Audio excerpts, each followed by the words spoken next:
আসসালামু আলাইকুম এভরিওয়ান, আশা করি সবাই ভালো আছেন ইমানে এবং স্বাস্থ্যে। আলহামদুলিল্লাহ আমি অনেক ভালো আছি। আজকে নতুন আরেকটি ব্লগ নিয়ে আপনাদের সামনে হাজির। আশা করি আজকের ব্লগটি আপনাদের ভালো লাগবে। আজকের ব্লগটি শুরু করেছি আমার মেয়ের ড্রয়িং স্কুল থেকে। আজকে ছিল শনিবার, তো আমার মেয়েকে ড্রয়িং ক্লাস করাইতে নিয়ে আসছি। ওর প্রতি শনিবার ড্রয়িং ক্লাস থাকে। আজকে একটা কাজ আছে বাহিরে, মেয়েকে একটা সারপ্রাইজ দিব। মেয়েকে এখন পর্যন্ত বলি নাই সারপ্রাইজটা দিব দেখেই মেয়ের সাথে ড্রয়িং ক্লাসে বসেছিলাম। তো এখানে অনেক বাচ্চারা ড্রয়িং করতেছে, অনেক ভালো ভালো ড্রয়িং করতেছে। তো বাচ্চাদের একটু ভিডিও করে নিলাম সাথে। আর টিচার এখানে ড্রয়িং করতে দিয়েছে, ওরা যা দেখে দেখে ড্রয়িং করতেছিল, রং করতেছিল। আমার কাছে খুব ভালো লাগতেছিল। আর রং তুলি ব্যাপারটা আমার কাছে অনেক বেশি ভালো লাগে ছোট থেকেই। 3:30 থেকে 6টা পর্যন্ত ওর ক্লাস। তো এতক্ষণ ধরে আমি এখানেই বসেছিলাম। বের হওয়ার পথে ল্যাবিড হসপিটালটি পড়ে, আর সেখানে এত সুন্দর করে ফুল ফুটে আছে। তো আমি আবার ভিডিও করে রাখলাম আমার ভিউয়ার্সদের মধ্যে যে আপুরা ভাইয়ারা ফুল পছন্দ করে তাদের জন্য। আর ফুল আমার কাছে অনেক ভালো লাগে, তার জন্য আমিও একটু ভিডিও করে নিয়েছি, কারণ অনেক সুন্দর করে ফুটেছিল আর ফুলগুলো অনেক নিষ্টপুষ্ট ছিল মাশাআল্লাহ।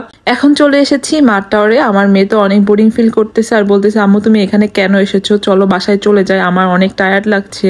তো ইপসিতা তো বুঝেই নাই, তার জন্য আমি একটা সারপ্রাইজ রেখেছি। চলে এসেছি মাঠ টাওয়ারের 3rd ফ্লোরে। তো এখান থেকে আমি মোবাইলটা নিব। তো দেখতেছিলাম কোন মোবাইলটা ভালো বেশি। তো আমার বাজেট অনুযায়ী ওরা আমাকে মোবাইল বের করে দিয়েছে। তো আমি ওদেরকে বলেছিলাম যে ক্যামেরাটা ভালো হয়, ওই টাইপের একটা মোবাইল আমাকে দেখাও। তো অনেকগুলো মোবাইল বের করে দিয়েছে, আমরা ক্যামেরাগুলো চেক করতেছিলাম। তো ক্যামেরা চেক করে আমার কাছে সবচাইতে ভালো লেগেছে রিয়েলমি নোট 15 প্রো। তো এটা আমি নিলাম, নিয়ে আমার মেয়েকে আমি গিফট করব। আর আমার মেয়ে দেখে তো পুরাই অবাক হয়ে গেছে, যে ওটা চিন্তাও করতে পারে নাই যে আমি ওকে এখন এই মুহূর্তে মোবাইল গিফট করব। ইপসিতা আর আমি অনেকটা টাইম ধরে বাহিরে ছিলাম, তো আমাদের পেটে চুহা দৌড়াচ্ছিল এমন অবস্থা। তো চিন্তা করেছি যে আমরা একদম ডিনার শেষ করে তারপরে বাসায় যাব।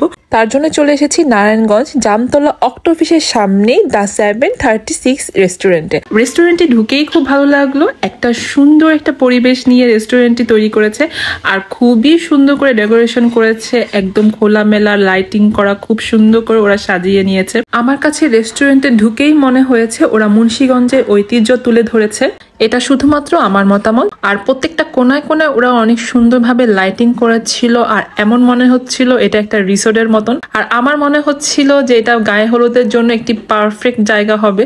যদি কেউ গায়ে হলুদের অনুষ্ঠান করতে চান তাহলে এখানে করতে পারেন। আমার কাছে মনে হয়েছে গায়ে হলুদ করলে এই জায়গাটা একদমই আদর্শ একটি জায়গা হবে, খুবই সুন্দর হবে। মেহেদি অনুষ্ঠান, গায়ে হলুদ, এসব অনুষ্ঠানের জন্য এই জায়গাটি একদমই পারফেক্ট। তো আমার কাছে খুবই ভালো লেগেছে। তো আমি একটু ঘুরে ঘুরে দেখতেছিলাম, ফ্রেন্ডরাও আসছি, ওরাও ছবি তুলতেছে, আমরাও তুলতেছিলাম। তো খুবই ভালো লাগতেছিল। আলহামদুলিল্লাহ, খুব সুন্দর একটি জায়গা দেখা হলো, একদম মনের মতন। গ্রাম্য পরিবেশ দেখতে হলে টাকা খরচ করে আর গ্রামে যেতে হবে না, এখানে এসে একটু ফিল নেওয়া যাবে। ওই পারে একটা দোতলা টিনের ঘর দেখা যাচ্ছে, তো আমরা ওই পারে যাব। তো ওই পারে যাওয়ার জন্য এখানে কাঠের সুন্দর ব্রিজ করে দিয়েছে। তো ব্রিজ দিয়ে হেঁটে যেতেও খুব ভালো লাগছিল আমার কাছে। তো ঘরটা দেখে আমার কাছে মনে হয়েছে যে মুন্সিগঞ্জের ঐতিহ্য তুলে ধরেছে তারা। তো তার জন্য আর কি বলা। তো এই তো এখান থেকে ওই সাইডের ভিউটা খুব সুন্দর দেখা যায়। আর ওই সাইডে লাইটিংটা একটু বেশি ছিল, ক্যামেরাতে লাইটিং ইফেক্টটা তেমন একটা ভালো লাগছিল না, কিন্তু এভাবে যখন আমরা দেখেছি অনেক ভালো লাগতেছিল। ওই সাইডের ভিউটা লাইটিং খুব সুন্দর লাগছিল। তো আমরা এখন ঘরের ভিতরে ঢুকলাম। তো ঘরের ভিতরে ঢোকার আগে একটা বারান্দা পড়ে, তারপরে ওরা সুন্দর একটি ঝাড় লাগিয়েছে ঘরের ভিতরে।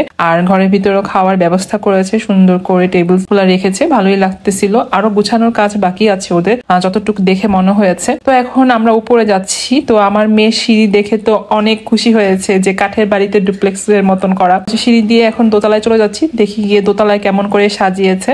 দোতলা উঠেই সুন্দর একটি ঝাড় চোখে পড়ে। তো এই জিনিসটা আমার কাছে খুবই ভালো লাগে, একদম সিম্পলের মধ্যে। দোতলায়ও সুন্দর মতন টেবিল চেয়ার বিছানো ছিল, যে যেখানে বসে খেতে ইচ্ছে করে সে সেখানেই খেতে পারবে। তো আমি বাহিরটাই লাইক করি, কারণ সবসময় তো ঘরের ভিতরে থাকি, তো বাহিরে খেতে আমার কাছে বেশি মজা লেগেছে। তো বারান্দায় আসি, দোতলায়ও এই বারান্দাটা খুব সুন্দর। তো আমি বারান্দায় এসে ভিউটা নেই, নিচের ভিউটা খুবই সুন্দর লাগতেছিল আমার কাছে। আর লাইট তো আমার কাছে এমনি অনেক বেশি ভালো লাগে। এখানে প্রত্যেকটা জায়গা ছবি তোলার জন্য উপযোগী ছিল। তো আমরা এখানে ইচ্ছে মতন ছবি তুলি। তো অনেক আপুরাই সুন্দর করে সেজে শাড়ি পরে এসেছে, আমার কাছে খুবই ভালো লাগতেছিল। তো আমরা এখন নিচে চলে যাচ্ছি। তো আমরা বাহিরেই ডিনার করব চিন্তা করেছি। তো এই ব্রিজটা আমার কাছে খুবই ভালো লেগেছে। তো আমার ফ্রেন্ডকে বললাম আমাকে একটু ছবি তুলে দে, আমি একটু ঢং করি, এটা স্মৃতি হিসেবে থেকে যাবে। তো এখানে এসে দেখি বারবিকিউর ব্যবস্থা আছে, ওরা এখানে ফিশ বারবিকিউ করছে, যারা অর্ডার দিয়েছে তাদের অর্ডার কমপ্লিট করছে। রেস্টুরেন্টে ঢোকার সাথে সাথে এই জায়গাটা জায়গাটা আমার খুব ভালো লেগেছে, তার জন্য এখানেই বসা। এই সময়টা যখন ভয়েস দিচ্ছিলাম তখন ওদের মেনুতে আমার নজর পড়ে যে এখানে লেখাই আছে রেস্টুরেন্ট অ্যান্ড পার্টি সেন্টার। তো আপনারা যে কোনো ধরনের পার্টি এখানে করতে পারবেন। তো ওদের মেনুটা দেখতেছিলাম কি কি খাবার আছে এবং আপনাদেরকেও এক নজর দেখিয়ে দিই। পার পার্সন 200 টাকা করে 4টি প্যাকেজ অর্ডার দিই। তো ওই প্যাকেজের মধ্যে ছিল fried rice, chicken curry, vegetable, salad এবং কোক। কিছুক্ষণ ওয়েট করার পরে আমাদের খাবার সার্ভ করে। তো খাবারগুলো আপনারা দেখতেই পাচ্ছেন। সার্ভিসিং এর ব্যাপারে একটা কথাই বলতে চাই, আপনাদের সার্ভিসিং অনেক ফাস্ট করতে হবে, কারণ আমাদেরকে খাবার দিয়ে ওনারা স্পুন দিয়েছে অনেক লেট করে আর কোক দিয়েছে অনেক লেট করে, আমরা 2বার চাওয়ার পরে। যাই হোক না কেন, খাবার মোটামুটি ভালোই ছিল। সবচাইতে বড় কথা, বাহিরে বসে খাচ্ছিলাম, বাহিরে বসে খাওয়ার মজাটাই অন্যরকম ছিল। এত সুন্দর ভিউ এবং লাইটিং দেখে তো অনেক ভালো লাগতেছিল। তো এভাবে খাওয়ার জন্য অন্ততপক্ষে একবার আসা উচিত, কারণ খুবই সুন্দর পরিবেশ ছিল আর আমরা বসে বসে খাচ্ছিলাম, কথা বলতেছিলাম, খুব ভালো লাগতেছিল। খাবারও মোটামুটি ভালো ছিল। তো আলহামদুলিল্লাহ। তো এই তো আমার ফ্রেন্ডরাও খেয়ে নিচ্ছে, আমরাও খেয়ে নিচ্ছি। আরেকটা কথা বলে রাখা ভালো, আমি কোনো ধরনের প্রমোট ভিডিও করছি না, এটা আমার ডেইলি ব্লগ। সো আমি ডেইলি ব্লগ করি। তো ডেইলি ব্লগের আমার লাইফের কিছু অংশ আপনাদের সাথে আমি শেয়ার করি। আমার কাছে ভালো লেগেছে রেস্টুরেন্টটি, তার জন্য আপনাদের সাথে শেয়ার করা। আর যেটা ভালো সেটাকে অ্যাপ্রিশিয়েট করা অবশ্যই উচিত, তার জন্য। তো খাওয়া দাওয়া শেষ করে তো আমরা চলে যাই শাহি মুড়ি ভর্তায়। তো সেখানে আমরা দই ফুচকা অর্ডার দিই, কারণ আমরা সবাই ফুচকা লাভার। আর বাহিরে আসছি, ফুচকা না খেয়ে কি বাসায় যাওয়া যায়? তো আমরা 2 প্লেট দই ফুচকা অর্ডার দিয়ে দেই। তো ফুচকাটা তো কি বলবো, দই ফুচকা তো এমনি খুবই মজা, আমার কাছে অনেক ভালো লেগেছে। ফুচকা খাওয়া শেষ করে আমরা বাসায় চলে আসি। বাসায় এসে ইপসিতা তার মোবাইলটি আনবক্স করছে আর মোবাইল পেয়ে তো সে অনেক খুশি হয়েছে। তো আলহামদুলিল্লাহ। তো আজকের মতো এখানে আমি আমার ব্লগটি শেষ করছি। আশা করি আজকের ব্লগটি আপনাদের কাছে ভালো লাগবে। যদি আমার এই ব্লগটি আপনাদের কাছে ভালো লেগে থাকে অবশ্যই লাইক এবং সাবস্ক্রাইব করে রাখবেন। আর যারা কাজটি অলরেডি করে রেখেছেন আপনাদেরকে অসংখ্য ধন্যবাদ।